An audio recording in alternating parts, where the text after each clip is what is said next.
Lamsugu khapangni tiprasa lukurongno norong nai tongo the news borok. Bharat ha kotoro lockdown ongmani yagulo ha kotorni juda juda jagao belai jungjalni bisingtui kwchaima tongnai jabaikha haste ni lukurok. Borongni yakni rang puisa rokbo kwrwi jabaikha tangui tongmani samung humung rokbo mathagui rwbaijaka lockdown ongmani bagui.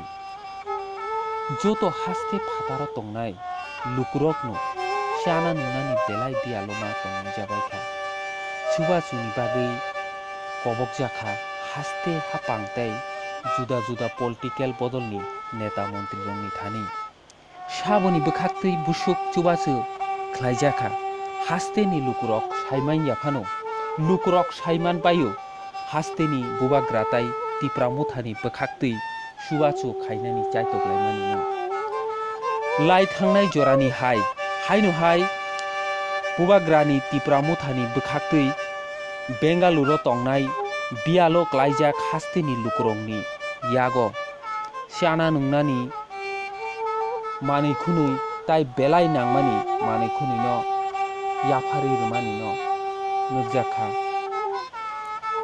tini 24 April ni salmario.